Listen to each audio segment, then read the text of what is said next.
Pak Menteri SDM, Pak Menteri Investasi, Bapak Ibu Menteri yang secara luring daring di Jakarta, Pak Mensesnek, Menteri Keuangan, Bung Menpan RB, Pak Mendagri, dan Pak Menaker.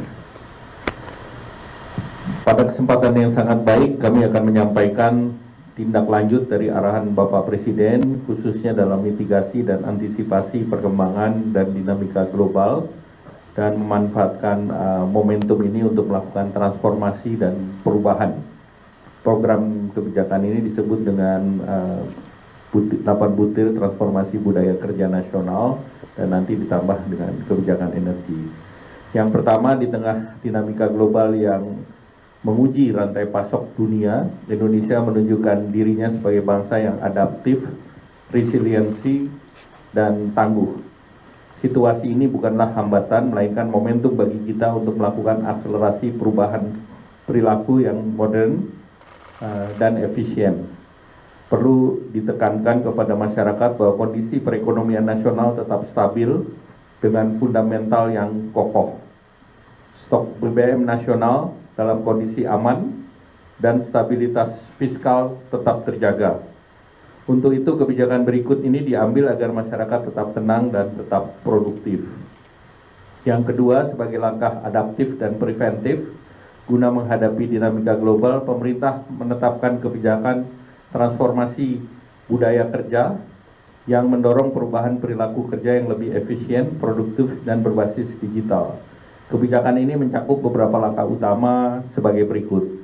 Yang A, penerapan work from home bagi ASN, aparat sipil negara, di instansi pusat dan daerah yang dilakukan sebanyak 1 hari kerja dalam seminggu, yaitu setiap hari Jumat, yang diatur melalui surat edaran dari Menpan RB dan SE Mendagri, termasuk di dalam skema work from home yang diatur sebagai berikut: mendorong transformasi tata kelola pemerintahan berbasis digital.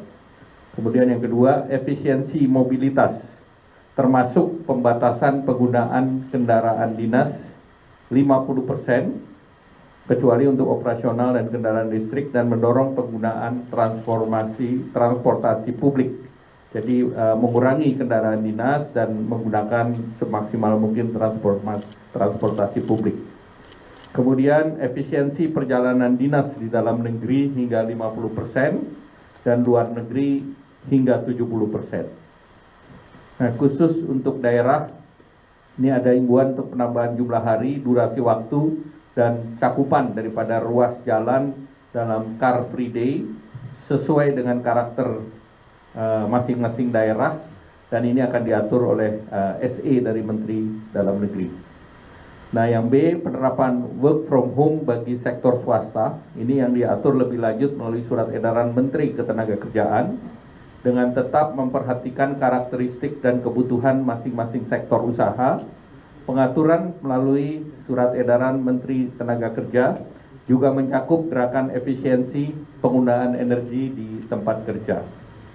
Yang C, terdapat sektor-sektor yang dikecualikan, sekali lagi sektor yang dikecualikan dari WFH dan tetap bekerja dari kantor atau lapangan, yaitu sektor layanan publik seperti kesehatan, keamanan, kebersihan, serta sektor strategis seperti industri atau produksi, energi, air, bahan pokok, makanan minuman, perdagangan, transportasi, logistik, dan keuangan.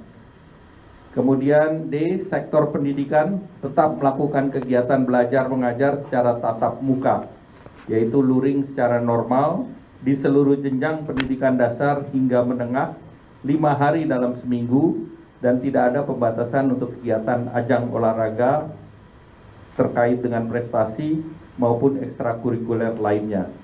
Sementara untuk pendidikan tinggi semester 4 ke atas menyesuaikan dengan surat edaran dari Mendikti-Saintek. Yang ketiga, himbauan umum bagi masyarakat.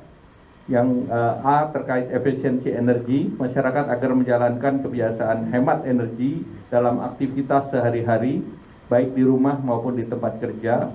Yang B, mobilitas cerdas, yaitu memprioritaskan penggunaan transportasi publik.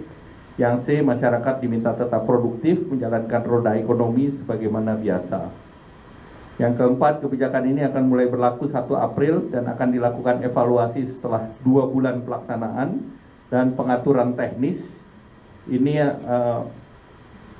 akan dituangkan dalam surat edaran Menteri PAN-RB, Menteri Dalam Negeri, dan Menteri Ketenagakerjaan. Kelima, potensi penghematan dari kebijakan work from home ini yang langsung ke APBN adalah 6,2 triliun berupa penghematan kompensasi BBM. Sementara total pembelanjaan BBM masyarakat berpotensi untuk dihemat juga sebesar 59 triliun. Keenam, pemerintah juga melakukan langkah strategis dalam pengelolaan keuangan negara melalui prioritasasi dan refocusing belanja kementerian dan lembaga.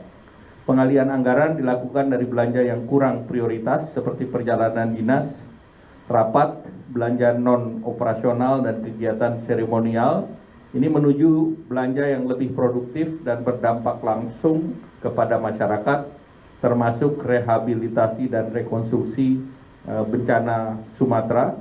Pemerintah juga terus mendorong percepatan belanja kementerian dan lembaga serta penajaman belanja melalui optimalisasi anggaran. Potensi prioritasasi dan refocusing anggaran kementerian dan lembaga ini dalam range 121,2 triliun hingga 130,2 triliun. Yang ketujuh, sebagai bagian dari upaya kemandirian energi dan efisiensi energi, pemerintah menerapkan kebijakan B50. Ini mulai berlaku 1 Juli 2026. Pertamina telah siap untuk mengimplementasikan blending, dan ini berpotensi mengurangi penggunaan BBM berbasis fosil sebanyak 4 juta kiloliter. Dan ini dalam 1 tahun, tentu ini dalam 6 bulan ada penghematan dari fosil dan juga ada penghematan subsidi daripada biodiesel yang diperkirakan nilainya 48 triliun. Untuk memastikan distribusi BBM, pemerintah akan melakukan pengaturan pembelian dengan penggunaan barcode My Pertamina dengan batas wajar 50 liter per kendaraan, tetapi ini tidak berlaku bagi kendaraan umum, dan untuk detailnya nanti akan disampaikan untuk energi ini oleh Pak Menteri ESDM. Kemudian selain langkah di atas, pemerintah mendorong optimalisasi daripada program makan bergizi gratis sebagai program, dan program ini diarahkan untuk penyediaan makanan segar selama 5 hari dalam seminggu dan tetap memperhatikan pengecualian seperti untuk asrama, daerah 3T dan daerah yang dengan tingkat stunting tinggi. Potensi penghematan dari kegiatan ini mencapai 20 triliun. Dan keseluruhan kebijakan ini merupakan bagian dari transformasi struktural menuju ekonomi yang lebih efisien, produktif, dan berdaya tahan. Dan pemerintah mengajak seluruh masyarakat dan dunia usaha untuk tetap produktif, berpartisipasi aktif, dan mendukung efisiensi dan transformasi budaya kerja ini. Terima kasih, kami kembalikan. Download Tribun X sekarang, menghadirkan lokal menjadi Indonesia.